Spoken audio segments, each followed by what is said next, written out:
Ravi de vous retrouver pour ce nouveau numéro de Génération News, l'émission qui vous informe sur les questions liées à la jeunesse. Aujourd'hui, nous allons nous intéresser à un sujet qui vous concerne peut-être. Alors, nous allons nous intéresser à un sujet, comme je disais tout à l'heure, comment se préparer à être parent en tant que jeune. Des éléments de réponse en cette première partie d'émission. Et en seconde partie d'émission, peut-on afficher son préféré entre les enfants? Eh bien, on en parle avec nos deux invités, nos 4 invités déjà sur ce plateau. Nous sommes avec Karen. Karen, bonjour. Karen, vous êtes mannequin. Merci d'avoir accepté l'invitation de Génération News. Avec plaisir. Également, Donatien, vous êtes étudiant en droit. Merci également à vous. Plaisir est partagé. Et en face de vous, nous avons Lucia. Vous êtes étudiante en journalisme et communication. Merci d'être là. Et Darla, étudiante en communication marketing. Merci d'avoir accepté notre invitation. Merci de m'avoir invitée. Alors, nous parlons d'un sujet important, comment se préparer à être parent. Je vais commencer avec toi, Donatien. De nos jours, on voit les jeunes qui se donnent un peu, qui aiment bien, qui veulent devenir des parents, pardon. Et ces jeunes-là, ils ne savent pas comment s'y prendre. Comment gérer cette nouvelle vie, justement? Comment gérer cette nouvelle vie? C'est aussi simple. Déjà, il faut, d'une part comme d'une autre, en toute chose, on apprend. Ce qu'il faut déjà dire, c'est que les jeunes doivent se préparer. Il faut se préparer en amont. En toute chose, avant d'aboutir à un résultat, que ce soit un projet qu'on met en place, il faut se préparer. Mais dans le cas où on n'est pas prêt, eh ben, il y a ce qu'on appelle le plan B. Il faut mettre un plan B en place et voir comment trouver des solutions et puis faire les choses comme cela se doit pour mieux accueillir cet enfant qui va arriver. Alors, Donatien, tu dis il faut trouver des solutions. Quelles sont ces solutions, justement? Avoir un si grand événement comme celui-ci, c'est-à-dire l'arrivée d'un enfant sans communiquer. Chacun ne doit pas rester dans son coin, mais on doit discuter de tout, sur l'enfant, sur l'arrivée de l'enfant, sur comment on va éduquer l'enfant, sur tout ce qu'il faudra mettre en place pour que cet enfant puisse avoir une bonne éducation et une bonne croissance. Et Karen, pour toi, justement, qu'est-ce qu'il faut faire quand on est jeune? Je rappelle que tu as un garçon qui n'est pas avec toi et il est au Gabon, c'est ça, avec ta mère. Comment ça s'est passé, en fait, pour toi? Est-ce que tu t'es préparée avant de faire un enfant? Alors, pas du tout. J'étais pas prête quand je suis tombée enceinte, mais quand j'ai réalisé qu'il était en moi, c'était compliqué déjà psychologiquement, les cours, les parents. Bon, tu es jeune, tu es en seconde, tu tombes enceinte, qu'est-ce que tu vas faire? Mais après, tu te dis, il faut te préparer. C'est quelqu'un en fait qui va venir et il dépendra totalement de toi. Donc tu te dis que tu te lèves, tu n'abandonnes pas tes études, tu le mets au monde, tu l'élèves et puis tu t'accordes en fait avec ta famille pour dire que oui, c'est vrai, d'une part, c'est une erreur pour vous parce qu'il y a mes études à côté, il y a mon avenir, mais je vais vous aider et je vais m'aider aussi moi-même à élever cet enfant et à réussir par la grâce de Dieu, bien sûr. Donc, quand on est étudiante, bien entendu, on tombe enceinte, tu dis qu'il faut poursuivre ses études. Ce n'est pas une raison d'arrêter, justement. Il faut continuer. Il faut continuer pour soi-même et pour son enfant, pour sa famille aussi, parce que dès lors que tu es au sein d'un ensemble de personnes, tu ne fais pas des choses juste pour toi. Il y a tout un peuple qui t'attend derrière. Et bien sûr, quand on doit toujours relever ses parents. Tu ne nais pas juste pour toi. Donc, à plus forte raison, quand tu as un enfant, tu dois toujours montrer l'exemple. Et si toi, tu abandonnes ta famille, lui aussi va t'abandonner. Alors, Darla, toi, tu n'as pas encore d'enfant. Peut-être que ça viendra. Est-ce que toi, tu te prépares déjà à devenir mère? En quelque sorte, psychologiquement, même si ce n'est pas le moment. Mais je me prépare en quelque sorte parce que il faut bien être préparé, hein, parce que c'est vraiment pas facile de recevoir un enfant quand on n'est pas préparé. Déjà sur le plan psychologique, c'est quelque chose qui va beaucoup jouer avec nos émotions, nos sentiments et tout ce qu'il y a autour. Si on n'est pas prêt à recevoir un enfant, ce sera vraiment compliqué. Donc moi, de mon côté, j'essaie de me préparer psychologiquement comme je peux quand ce sera le moment que ça arrive. Voilà, j'essaie du mieux que je peux. Alors, Lucia, toi, tu es vraiment bien placée. Je veux dire que tu as une fille avec toi, tu vis avec ton partenaire. Comment ça se passe? Est-ce que toi et ton partenaire, vous êtes préparés bien avant? Bon, je dirais que moi, je t'ai préparée. mais pas lui. Il n'était pas prêt. Il n'était vraiment pas prêt, mais moi, j'étais prête. Du coup, ce que j'ai fait, c'est... J'ai discuté avec lui que c'est vrai, tu n'es pas prêt, mais moi, je suis prête à avoir un enfant. J'attendais ça depuis, en fait. J'attendais ce moment depuis. Donc, il faut que tu te mettes en condition. Il faut que tu saches qu'on va avoir un bébé. Et qu'un bébé, c'est pas jouer au ballon, en fait. Donc, tu dois vraiment t'attendre à ce qu'on aura des changements dans la maison. Il faut que tu t'attendes à ce que je devienne grosse. Il faut t'attendre à ce qu'on achète des couches. Donc, vraiment, on a discuté. Je lui ai dit que voilà, on aura un enfant. Tu n'es pas prêt. Il faut que tu te prépares. Tu as le temps, tu as 9 mois. En dehors de l'aspect physique, il y a également le côté financier. Ça demande quand même, bien sûr. Il faut prendre soin de l'enfant. L'enfant doit aller à l'école, il faut l'éduquer. Comment ça se passe? Est-ce que toi, tu as vu cet aspect-là? Oui, j'ai vu cet aspect, bien que c'était dur parce que voilà, je suis étudiante. Je vis aux dépens de mes parents. C'est mes parents qui m'envoient les sous, donc du coup, c'est un peu compliqué. Mais nos parents ont décidé de nous aider. Ce qui fait que voilà, l'aspect financier, c'est pas un problème vu que nos parents ont décidé de nous aider et que par la suite, nous-mêmes, on a décidé aussi d'entreprendre parce que on fait des petites entreprises qui nous rapportent des sous. Donc l'aspect financier, c'était pas tant un problème pour nous. C'était pas tant un problème. Le problème pour nous, c'était de savoir comment on va éduquer notre enfant. On a peur, on est jeune. Qu'est-ce qu'on va dire à notre enfant? Est-ce qu'on va bien l'éduquer? C'est ma plus grande peur. Est-ce que je veux m'en sortir? Est-ce que je ferai de lui un élite demain? C'est ma plus grande peur en fait. Alors Donatien, tu viens d'écouter Lucia. On se rend compte que pas seulement Lucia, de façon générale, la femme, elle a vraiment cette envie d'avoir un bébé. Est-ce que, selon toi, est-ce que la femme se rend compte des dépenses, de la responsabilité qu'il y a derrière? Très souvent, c'est pas le cas. En fait, c'est beaucoup plus le désir d'abord qui anime la femme. C'est-à-dire, je vais être maman. Et souvent, j'ai discuté avec certaines sœurs qui ont déjà eu des enfants. Elles me diront que, en fait, c'est juste incroyable. Bon, après, on sait que c'est divin lorsqu'un enfant vient. Le fait d'avoir un être en toi. Elle me dit, mais c'est incroyable. Donc, il y a souvent cet aspect, mais il y a aussi, souvent, on ignore aussi qu'il y a l'aspect financier parce que ça demande beaucoup d'argent. C'est-à-dire l'arrivée d'un enfant du 1er mois au 9e mois, ça demande beaucoup d'argent. Il y a des visites à faire. Il y a des vaccins à faire. Et la femme ne doit plus manger n'importe quoi. Elle doit plus aller dans certains endroits. Et certains médecins disent même qu'à un certain nombre de mois, il y a des activités qu'une femme ne peut plus faire. Exactement. Certaines activités physiques. Sinon, ça peut peut-être pousser l'enfant à venir avant le temps. Donc, il y a toutes ces choses-là qui tournent autour de ça. Mais financièrement, ça demande énormément d'argent. C'est peut-être la raison pour laquelle on dit qu'il faut une certaine préparation.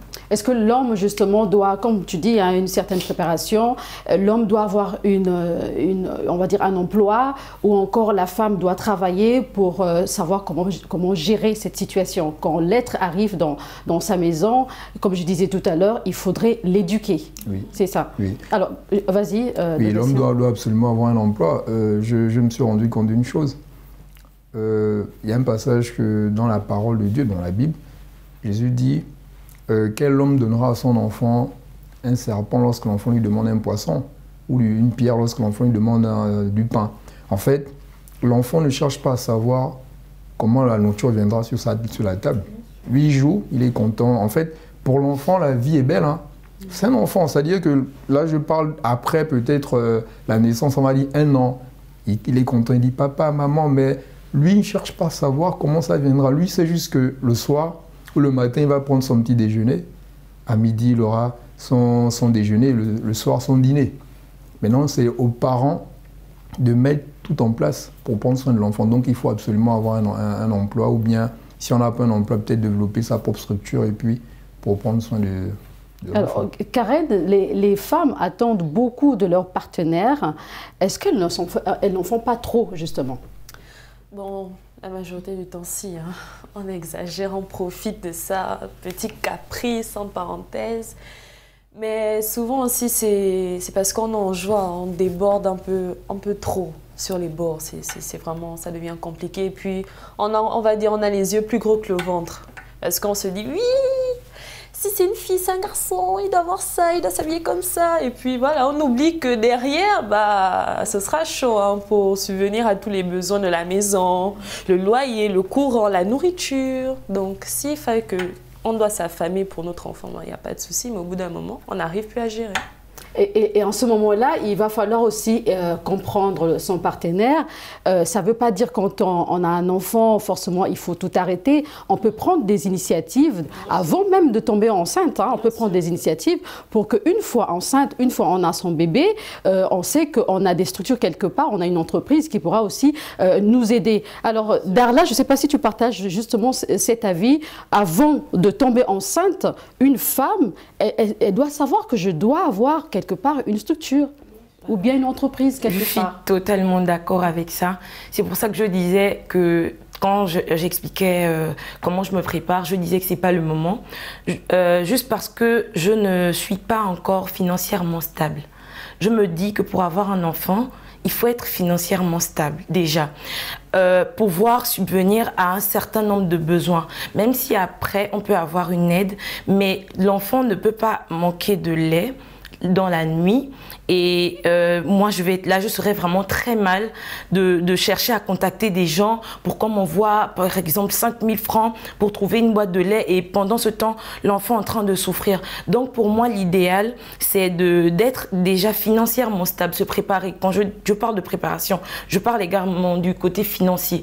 Donc je me dis que je dois avoir déjà quand même un minimum financièrement, quitte à pouvoir subvenir aux petits besoins, même le plus petit de mon enfant. Je ne vais pas me dire que je vais attendre parce que le père de l'enfant peut peut-être être stable, il va tout donner, mais moi, j'ai mon orgueil de femme qui fait en sorte que je dois me sentir prête financièrement, de ne pas attendre, si j'ai vu quelque chose de beau pour mon enfant, de ne pas attendre d'appeler son père pour dire que « Ah oui, j'ai vu ça, c'était beau, ça coûte combien? 5 000 » Après, on va te dire quoi, même 5 000, je ne peux pas faire pour ton enfant, mais c'est toi qui as des grandes envies. Donc, c'est dans ce sens que je suis totalement d'accord avec le fait de dire qu'une femme aussi doit être financièrement stable avant de penser à avoir un enfant. Alors Lucie, il y a certaines personnes qui disent qu'on n'a pas forcément besoin d'argent, c'est Dieu qui élève les enfants. Je ne sais pas, qu'est-ce que tu en penses par rapport à cette argumentation?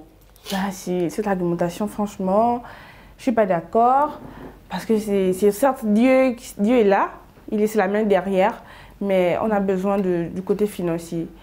Comme disait Darla, c'est l'argent qui paye le lait, c'est l'argent qui paye les couches, c'est l'argent avec lequel on se vêtit. Donc franchement, on a besoin d'argent. On a vraiment besoin d'argent. Comme disait Darla, on ne va pas appeler X ou Y à des heures tardives pour dire que j'ai besoin du lait, l'enfant n'a pas de lait. Non, non. Il faut d'abord penser sur soi-même. Il faut qu'on ait d'abord voilà, un minimum nous-mêmes, comme ça quand l'aide extérieure arrive, ça nous aide.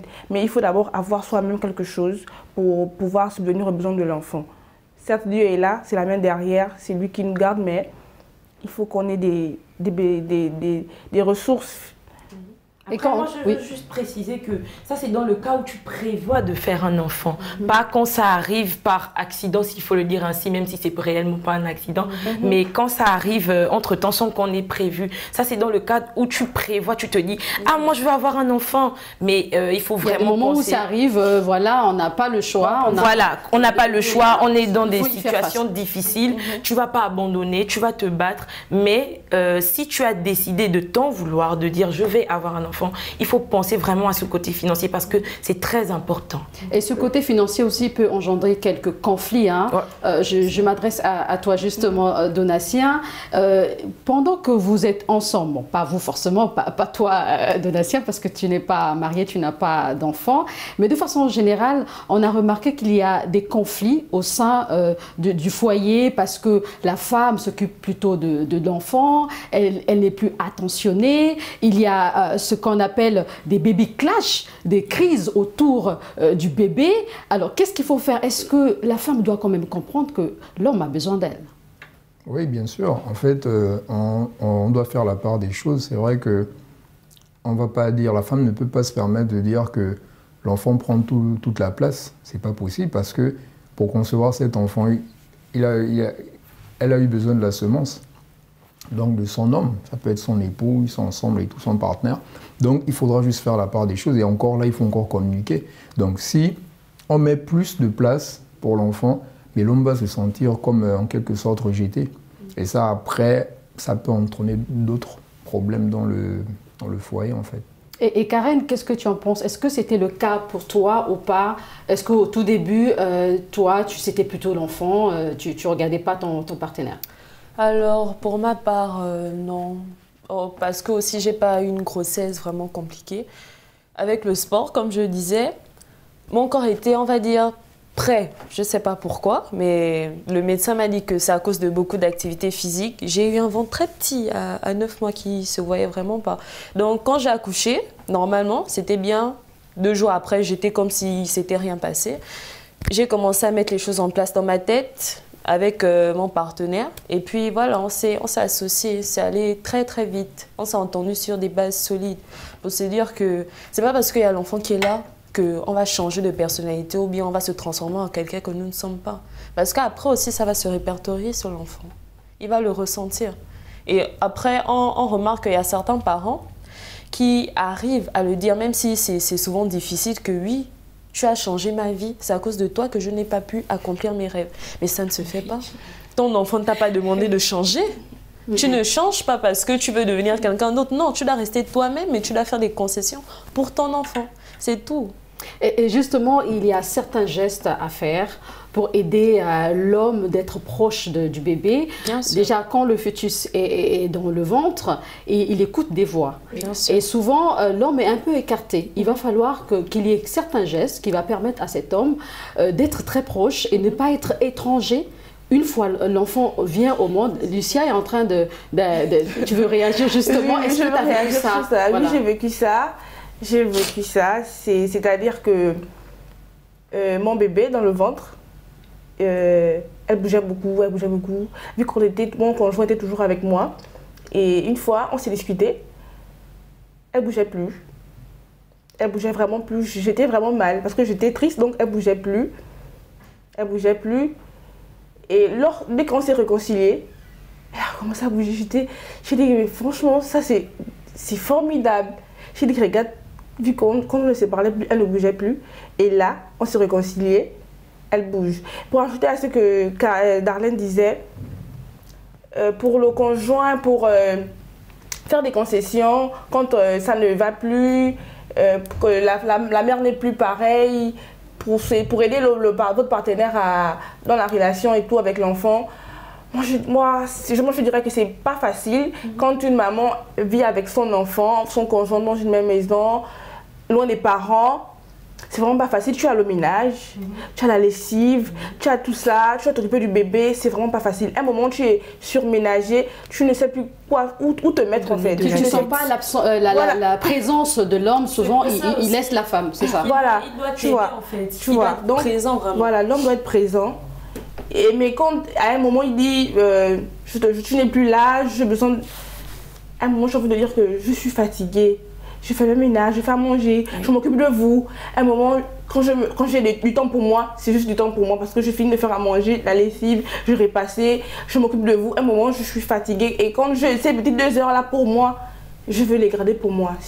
Je veux soupirer pour moi. C'est juste pour ajouter pour dire que l'homme doit comprendre aussi que la femme, elle fait le ménage, elle fait ceci, il doit aller. Mais certes, il aide, mais il doit comprendre que les 2 petites minutes qu'elle a pour elle, c'est pour elle. Quand elle a du temps pour eux, c'est pour eux en fait. C'est un peu ça. Et Donatien, est-ce que tu penses qu'il faut justement comprendre la femme, comme elle disait tout à l'heure, qu'il faudrait un temps pour soi, on a tellement de tâches, et l'homme, parfois, il est au boulot, et quand il rentre, voilà, il n'est pas en fait présent. C'est comme si il se rend pas compte que la dame, derrière, elle a eu du travail. Est-ce que tu penses qu'il faut quand même comprendre la femme? Bon, avant d'en venir à ça, je crois que vous avez posé une question si j'avais un enfant. Je sais que vous avez un enfant. Une petite fille. Oui. Une petite fille. Ah d'accord. D'un mois. Un mois, waouh, félicitations. D'accord. Dans un mois et tout. Bon, en fait, je crois que il faudra faire la part des choses en fait. Il faudra toujours faire la part des choses, je crois. Bon, après, moi, je comprends pas quand j'entends certains hommes de Dieu dire la place de la femme, c'est la cuisine, bref. Sans, je ne vais pas rentrer dans ça. Ça sera un sujet d'un autre jour. En fait, ce que je voudrais dire, c'est que la femme a besoin d'aide. On ne peut pas la laisser faire toutes les tâches.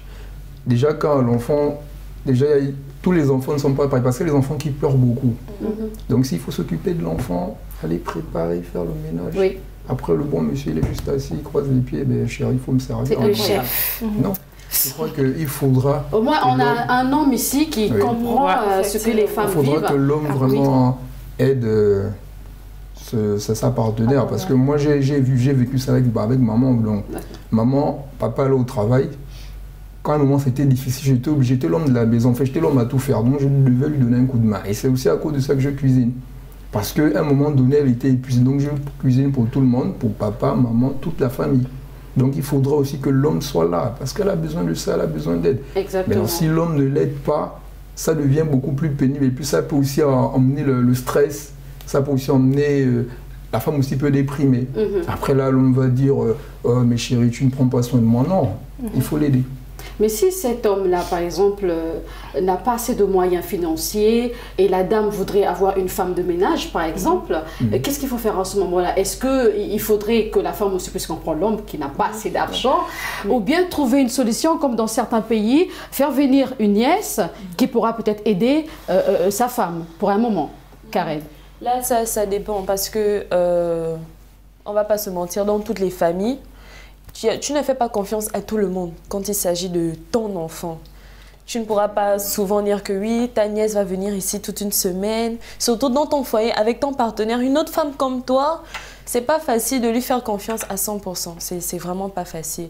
Souvent, la femme doit comprendre que si on n'a pas les moyens maintenant, on aura les moyens plus tard. On doit se partager les tâches aussi entre partenaires.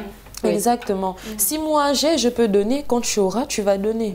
C'est pas l'homme qui doit assumer toutes les charges dans la maison. Non, ça ne se passe pas comme ça. Sinon, on ne va jamais prospérer dans le foyer. D'accord. Donc, si on n'a pas d'argent, on ne va pas prendre un babysitter, par exemple, mais on se partage les tâches. C'est bien cela, Darla. Je ne sais pas si tu es d'accord avec ça. Oui, je suis d'accord. Oui. Si le monsieur il est au travail et que la dame ne travaille pas, elle est là, elle garde l'enfant entre-temps. Et si elle a des choses à faire après, bah, il peut bien s'occuper de l'enfant, c'est son enfant également.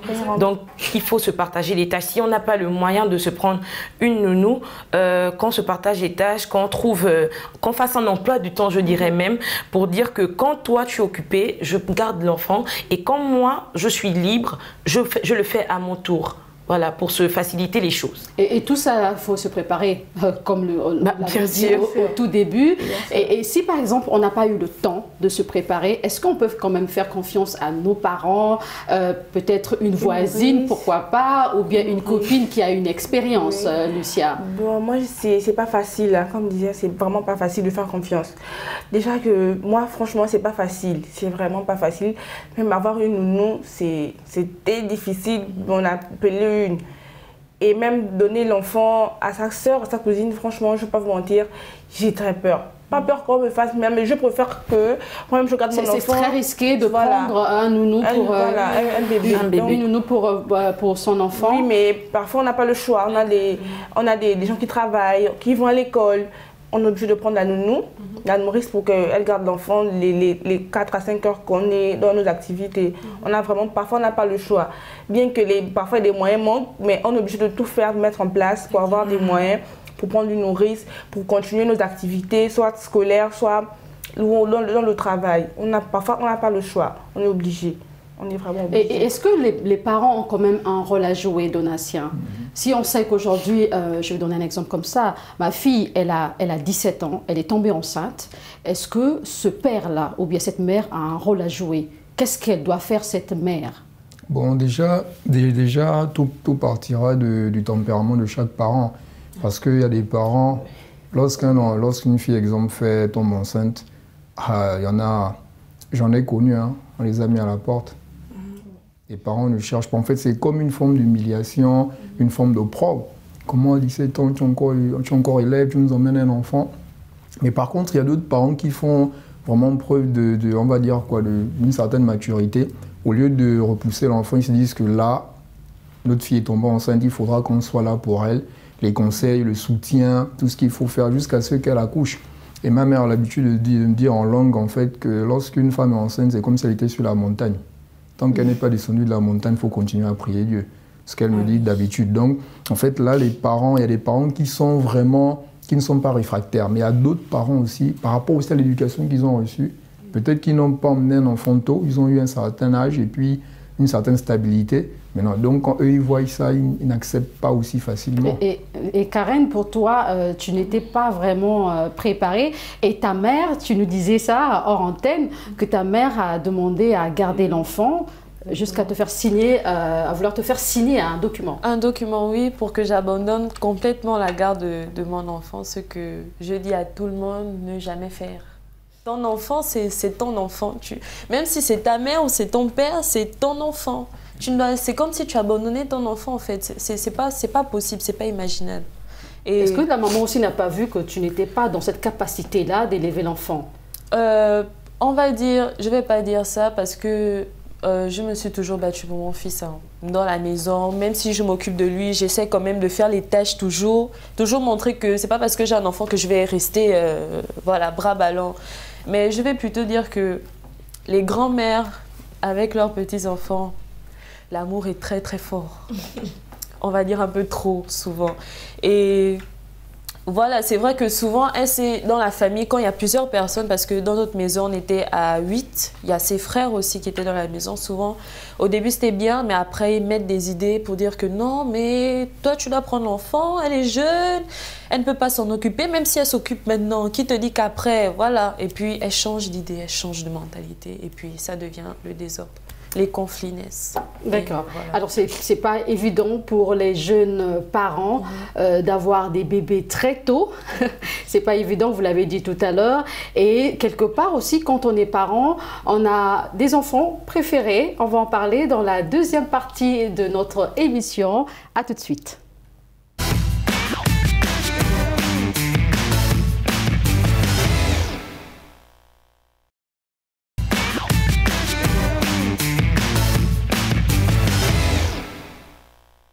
Bienvenue dans la seconde partie de Génération News. Nous sommes toujours en compagnie de nos invités. On va parler d'un sujet important. Doit-on afficher son préféré parmi ses enfants? Alors, avec Donatien, je commence toujours avec toi. Hein. Donatien, est-ce que dans ta famille, tu as été un enfant préféré ou pas? Non, je n'ai pas été un enfant préféré. En fait, papa mettait tous les enfants au même niveau. C'était pour éviter qu'il y ait des discordes entre les enfants. Donc, il nous mettait toujours au même niveau. Lorsqu'il paye un cadeau, il s'arrange à payer un cadeau à tous les enfants. Lorsqu'il faut faire les fournitures scolaires, le même nombre de cahiers, ici c'est 10 cahiers pour chaque enfant, il paye 10 cahiers. Et donc, il considérait tous les enfants au même niveau. D'accord. Et est-ce que dans ton entourage, tu as quand même vu peut-être tes amis, quelqu'un t'a parlé de ça, que je suis l'enfant préféré de ma mère ou de mon père? Oui, j'en avais des amis, hein, et la plupart des amis que j'ai eus, certains étaient fils uniques. Donc là même, il y avait pas... Bon, il y en a qui étaient fils uniques, mais il y a d'autres qui se sont démarqués beaucoup plus du point de vue de leur comportement. Le genre d'enfant qui est toujours serviable.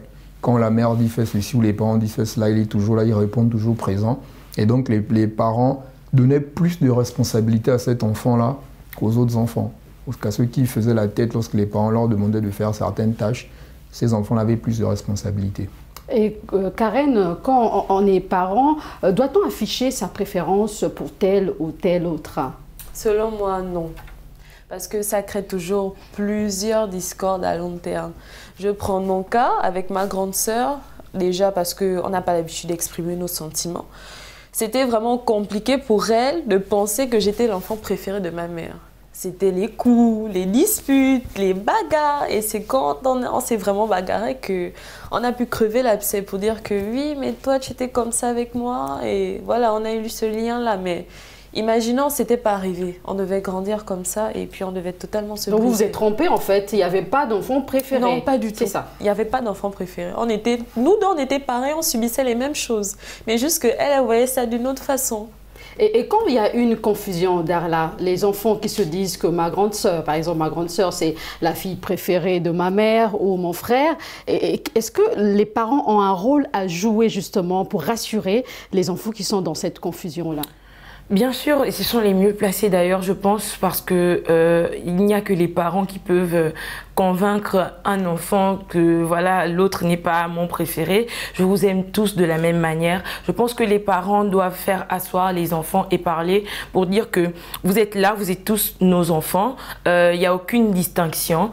On vous aime tous de la même manière. Et je pense peut-être qu'à ce niveau-là, l'enfant se dira peut-être dans sa tête, ah, peut-être c'est moi qui me trompe et tout. Et ça pourra quand même peut-être changer à un niveau le point de vue de cet enfant-là qui pense que l'autre est l'enfant préféré. D'accord. Alors, par contre, Lucia, toi, tu nous as dit que tu as été l'enfant préféré de tes parents. Je ne sais pas si ça c'est jusqu'aujourd'hui. Tu es toujours l'enfant préféré des parents. Explique-nous un peu comment ça se passait avec tes frères, tes sœurs à la maison. Avec mes frères et sœurs à la maison, c'est toujours moi la star en fait. C'est toujours moi la star en fait. C'est toujours moi qu'on préfère, c'est toujours moi qu'on a toutes les faveurs, on fait passer tout, c'est toujours moi. Et bon, après, mes frères et sœurs, ils ont compris que je suis la petite, donc... vous êtes la Benjamine ou pas? Non, pas la Benjamine, mais la petite en fait. La petite qui aime faire les caprices parce que depuis le bas âge, on l'a cajolée, on a fait de l'enfant préféré. Donc du coup, mes grands frères, eux, ils ont compris. Ils ont compris que voilà... Laisser Lucia et ses parents, ils sont dans leur mood, voilà. Ils sont dans leur mood. Mais franchement, avec mes frères et sœurs, il n'y a pas ce problème-là. Parce que je crois que dans les familles où il y a les enfants préférés, ça crée des conflits, il y a la jalousie. Et voilà. Donc, moi, pour ma part, c'est pas le cas. J'étais l'enfant préféré et je reste l'enfant préféré. Alors, vous avez dit quelque chose de très important. Je vais poser la question à Donatien.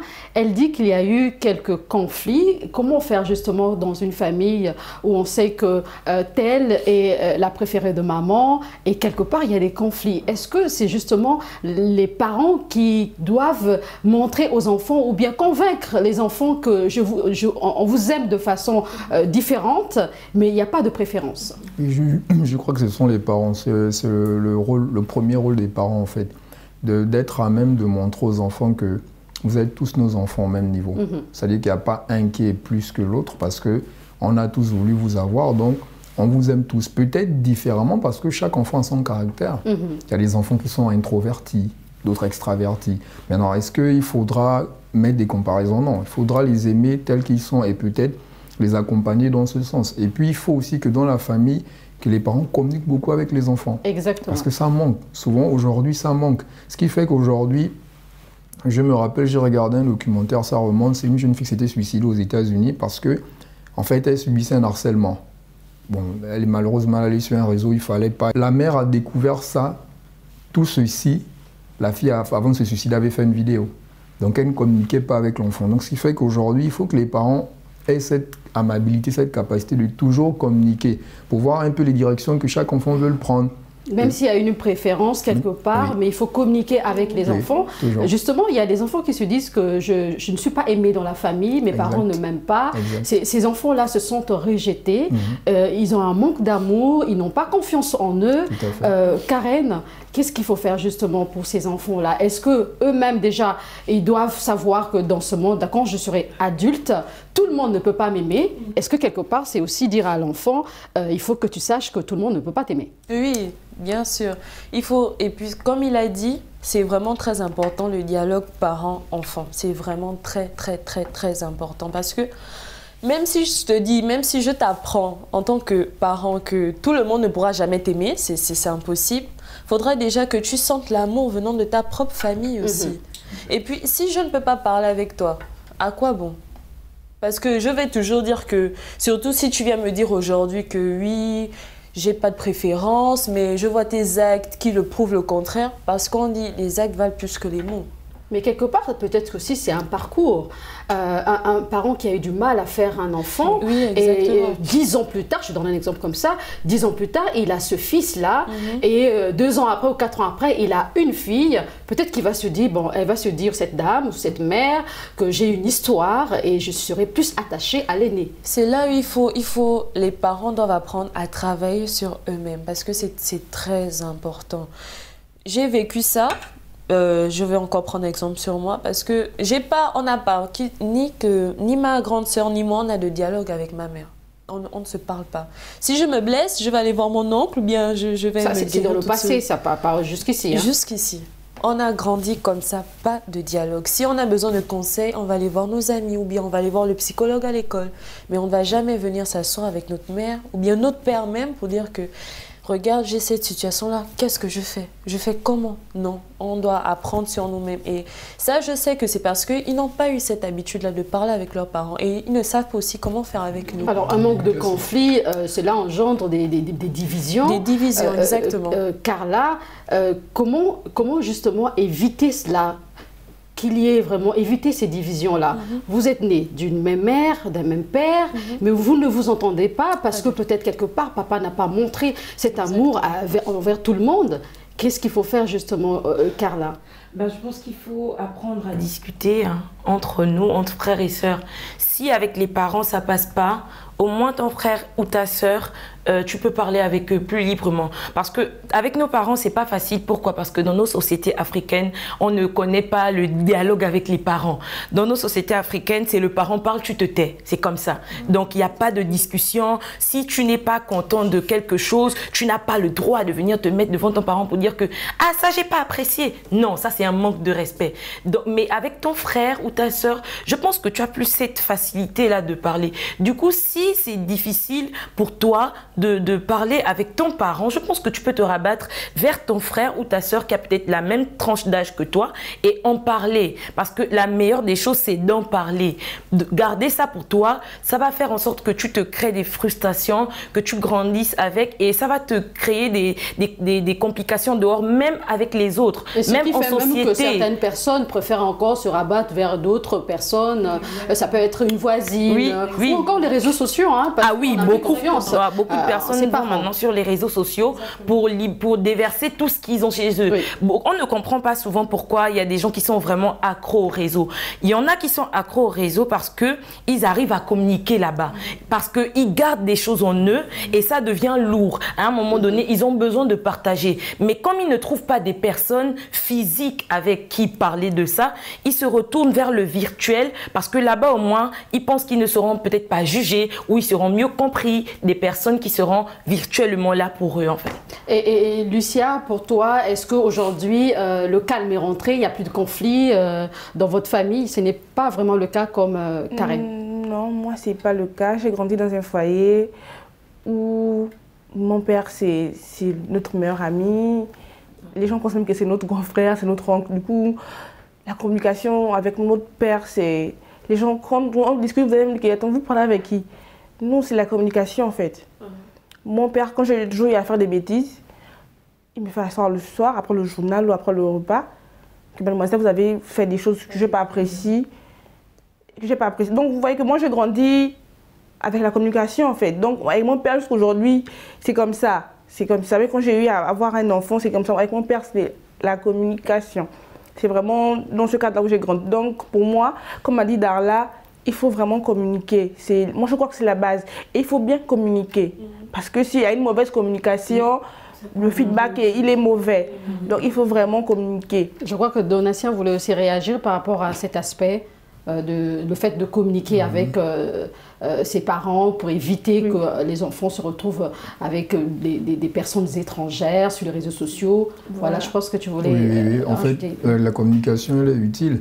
Et j'ai tendance à remarquer que, bon, je ne sais pas pourquoi c'est comme ça, hein, les filles se rabattent plus vers leur père et les garçons vers leur maman. Je n'ai jamais compris parce que moi, je suis très proche de maman. Bon, c'est pas que je ne suis pas proche de papa.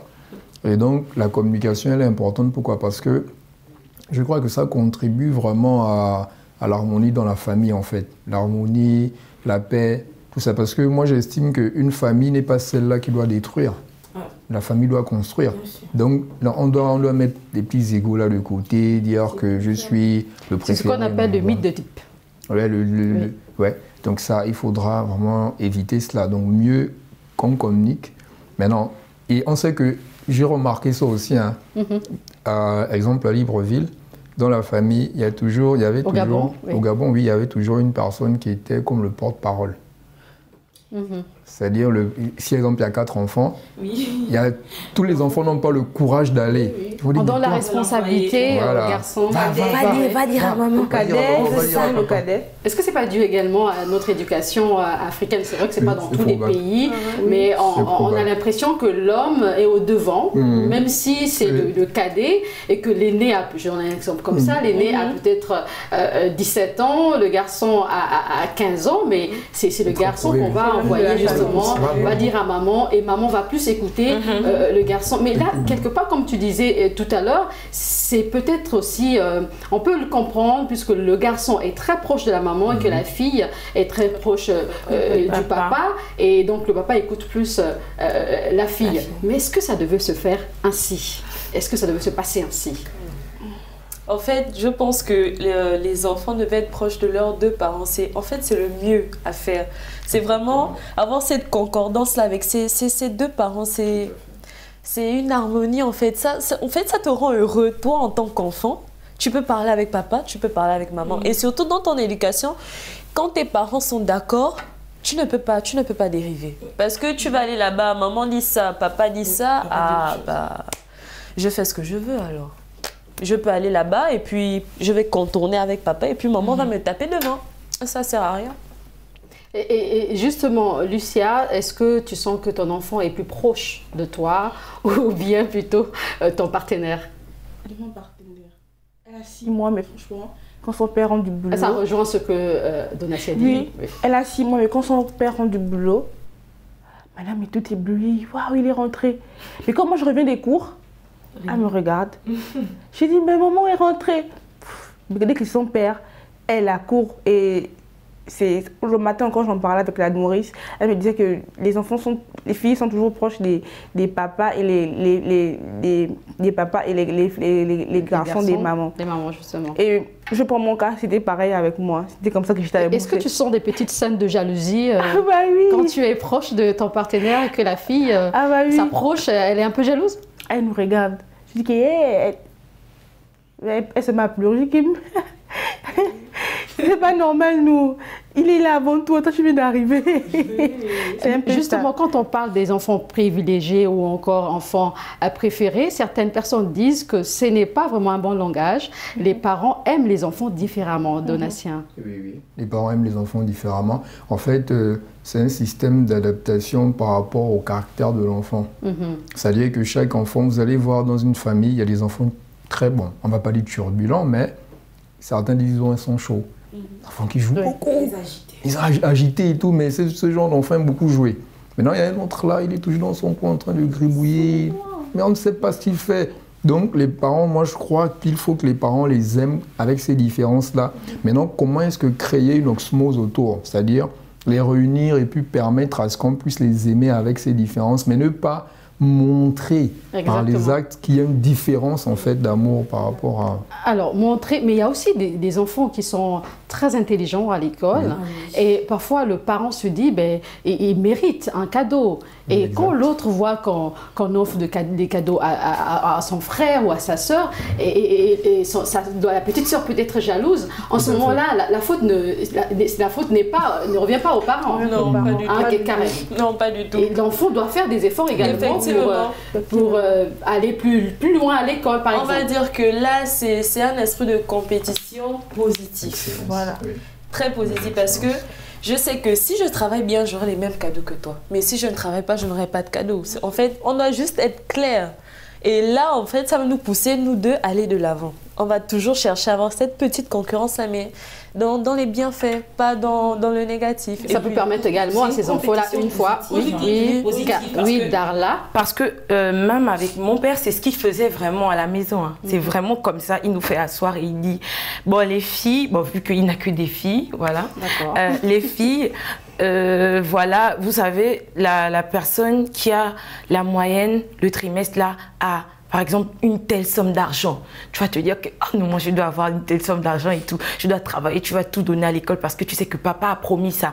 Et ce qui fait que quand papa donne à l'autre, et moi, j'ai pas eu, je ne peux pas être frustrée, je ne peux m'en prendre qu'à moi-même parce qu'il avait déjà dit que la récompense de ça, c'est ça. Mais c'est moi qui n'ai pas eu, donc c'est pas de sa faute si je n'ai pas reçu à l'avoir. c'est vraiment de ma faute à moi, je ne peux m'en prendre qu'à moi-même. Du coup, je vais me battre encore plus pour que la prochaine fois, quand il donne encore le cadeau, moi aussi je suis dans la liste en fait des cadeaux parce que j'ai bien travaillé, j'ai fait ce qu'il a demandé. Mais l'enfant aussi peut se dire, papa a offert un cadeau à telle personne et une fois que toi tu passes par exemple en classe supérieure, papa t'avait promis quelque chose et il n'a plus de moyens et il n'arrive pas à honorer sa parole. Mais en ce moment-là, qu'est-ce qu'on doit faire, Lucia? Je ne vais pas vous mentir que ça frustre. Est-ce que l'enfant doit comprendre son père qu'en ce moment-là, il n'a rien? Non. Ou bien c'est peut-être, l'enfant va se dire que ça, il y a une injustice quelque part. Il y a une injustice, bien sûr. Bien sûr, il y a une injustice. Mon père, il fait ça tout le temps. Ma grande sœur, c'est parcours sans faute. Du coup, moi, il faut avoir la licence comme ta sœur.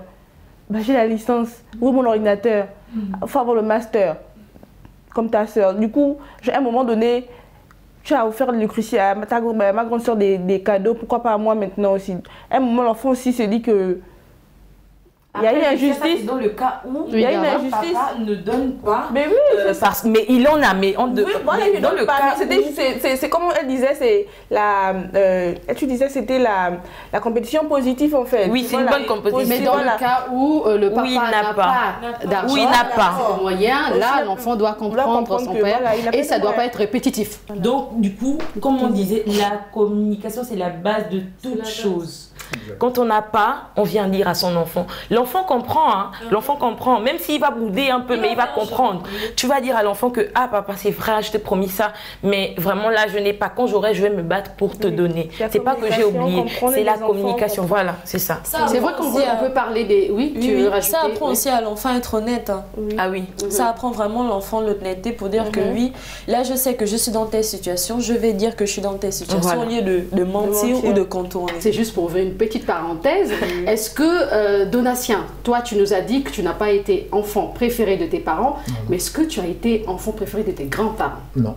Non, pas non plus. C'était mon cas. Ah, Lucie également. Apparemment, pas apparemment, toi tu es chanceuse. Enfant préféré de tes parents également, des grands-parents. Comment ça se passait? Est-ce que oui, c'était des petits cadeaux? C'était des petits cadeaux en surplus que les autres avaient déjà. Donc moi, elle ajoutait toujours sur mes cadeaux. J'avais toujours plus que les autres. Si les autres ont des chaussures, moi j'aurais. S'ils ont de peur, moi j'aurais 4. Avec ma mamie, c'était comme ça. J'avais plus des sous. J'avais plus de goûter le matin, j'avais plus de câlins aussi, donc c'était ça. Est-ce que tes parents, peut-être, quelque part, ils ont voulu faire la même chose que leurs parents aussi? Déjà, tes grands-parents, toi, tu es l'enfant préféré de tes parents et également de tes grands-parents. C'est comme si c'est la même histoire qui se répète, en fait. Oui, bon, c'est parce que je grandis avec ma grand-mère, donc ils ont juste continué ce qu'elle avait commencé, en fait. Parce qu'en allant vivre avec eux, ils se sont rendus compte que c'est une capricieuse. Mon père, il a voulu continuer en fait. Par contre, ma mère, elle était un peu plus... Tu vas grandir, tu vas arrêter tes caprices. Mais mon père, lui, il a continué avec. Il a vraiment continué avec. Alors, est-ce que c'est vraiment positif quand on est enfant préféré, on devient adulte? Est-ce que tu ne penses pas qu'on va continuer avec ces attitudes, toujours attendre des autres? Non, pas forcément. Bon, en fait, pour revenir à cette question, moi, ma grand-mère, en fait, elle ne faisait pas de différence avant qu'elle décède. Donc, comme mon grand frère était dans le besoin, bon, comme on dit, nos grand-mères, elles ont toujours une petite cachette. Elles sortaient quelque chose, tiens. Et je me rappelle encore, c'est quelque chose qui m'a plus marqué avant de revenir à ce que vous avez posé comme question. Là, lorsque j'ai eu mon bac, ça, je ne vais jamais oublier, elle m'avait donné une très grosse somme. Je ne vais jamais l'oublier. C'était pour célébrer quelques temps après les décédés. Mais par contre, je crois que très souvent, pour ceux qui n'arrivent pas à sortir de leur zone de confort, ces personnes restent dans le contentement. Donc, toujours attendre parce que quand les grands-parents choisissent les enfants comme ça fait que l'enfant n'a pas cette capacité, très souvent, de dépendre de lui-même, d'apprendre de lui-même. Donc, il dépend d'eux. Et certains, parfois, on m'a dit c'est des grands, mais enfants. Donc ils grandissent, mais ils sont enfants dans leur manière de faire. Donc ils vont toujours attendre et toujours demander beaucoup. Donc quand on ne fait pas, la personne maintenant garde dans, c'est des rancunes, c'est des frustrations. Je t'ai demandé si tu ne m'as pas donné. Exactement. Et tout de suite. Alors, Karen Donatien disait tout à l'heure, c'est un point très important, un enfant, quand il grandit comme ça, il se dit, j'attends toujours quelque chose des autres, un adulte capricieux. Selon toi, à quel moment on doit arrêter ces caprices-là? On doit se dire que ça suffit, j'ai été enfant préféré, maintenant je deviens adulte et j'arrête ces caprices. Moi, je pense qu'il faut arrêter les caprices quand on rentre dans l'adolescence parce que l'adolescence, c'est une période tellement dure. Surtout dans nos lycées. Tu vas être capricieux, mais dans les lycées publics, ça ne va pas passer, pas du tout. Déjà, avec les professeurs, dans certaines classes, le comportement compte. Le comportement que tu affiches, il compte. Dans des exposés, par exemple, le comportement compte. La façon dont tu as de t'exprimer, de parler aux autres, dans un travail de groupe. Tout ça, ça va peser sur toi. Et si tu n'arrives pas à passer ça dans l'adolescence, quand tu vas rentrer dans le monde professionnel, tu vas te faire mal. Et très très mal. Tu ne pourras pas avancer. J'aimerais bien que tu réagisses, Lucia. Ensuite, Darla, t'inquiète pas. Moi, je veux réagir par rapport à ce que Donatien disait. Je voudrais que tu parles de toi. Tout à l'heure, on disait que quand on est enfant préféré, une fois adulte, on a toujours ces caprices-là. Est-ce que c'est le cas pour toi ou bien ça change? Non, ce n'est pas le cas pour moi parce que mon père, à un moment, il a dit hey, tu stops. Tu stops, tu es grande. J'étais en 5e, je me rappelle. Tu stops, tu es grande. Parce que j'étais devenue arrogante, hautaine, et voilà. C'est moi, en fait, c'est moi. Donc, du coup, mon père, en 5e, il m'a dit, tu stops, tu es grande, tu dois apprendre à être grande, Il a voulu que je sois autonome un peu plus vite. Donc, il m'a dit, tu stops tes caprices. C'est pas en faisant des caprices, en faisant des niaiseries que tu vas grandir. Donc, tu stops ça. Et ça a marché, franchement, ça a marché. Je suis plus cette petite capricieuse là. Voilà, quoi, j'ai grandi, j'apprends à vivre son compte. Pourtant, que si on ne m'a pas donné, comme disait Donatien, si on ne m'a pas donné, je vais me fâcher. Non, si on ne m'a pas donné, je comprends que voilà, si on m'a donné, c'est parce qu'il n'y a pas. Darla, tu l'as entendu tout à l'heure, elle a arrêté. Mais est-ce qu'il ne faudrait pas le faire plus tôt? Parce qu'au moins, toi, tu as arrêté. Certainement, d'autres personnes n'arrêtent pas. Jusqu'à 30 ans, 35 ans, je vais même exagérer que 50 ans, on est capricieux. Darla, qu'est-ce qu'il faut faire justement? Est-ce qu'il faudrait le faire plus tôt, apprendre à l'enfant de se contenter du peu? Bien sûr. Voilà, ne pas trop montrer que c'est la préférée ou le préféré. Est-ce que tu penses que c'est encore mieux ou pas? Je pense que ça se cultive depuis le bas âge, depuis que l'enfant a déjà la capacité de comprendre les choses. Je pense qu'à ce moment-là, il faut dire à l'enfant, s'il n'y a pas, tu dois comprendre qu'il n'y a pas. C'est quand l'enfant va grandir avec ces mots-là, il va apprendre à se responsabiliser, il va apprendre à accepter que ça peut être difficile des fois il peut ne pas avoir. L'enfant ne va pas penser que tout va toujours être idéal. L'enfant va comprendre que la vie c'est dur. Il y a des jours avec et il y a des jours sans. Donc je me dis que c'est depuis le bas âge qu'il faut inculquer ces valeurs-là à l'enfant, de dire que il n'y aura pas toujours. Il y aura des jours où il va manquer. Il y aura des jours où il y en aura en abondance. Mais il ne faut pas toujours rester sur ça. Et si à un moment donné, il n'y en a pas, tu dois comprendre. Tu ne peux pas te fâcher parce qu'il n'y en a pas ou parce que quelqu'un ne t'a pas donné. Déjà, la personne est libre de te donner ou pas. Maintenant, si la personne en face ne te donne pas, il faut comprendre cette personne. Justement, il faut comprendre cette personne. Nous sommes arrivés à la fin de cette émission. C'était un plaisir de vous avoir sur ce plateau. À l'instant, Darla, étudiante en communication marketing, merci d'avoir répondu à nos questions. Merci à vous. Et juste à tes côtés, nous avons Lucia. Lucia, tu es étudiante en journalisme et communication. Merci également à toi. Merci. De l'autre côté, on a Donatien. Tu es étudiant en droit. Merci. Merci. Karen, mannequin, merci également. Merci beaucoup à vous. C'est la fin de cette émission. Merci de l'avoir suivi. À très bientôt sur Média.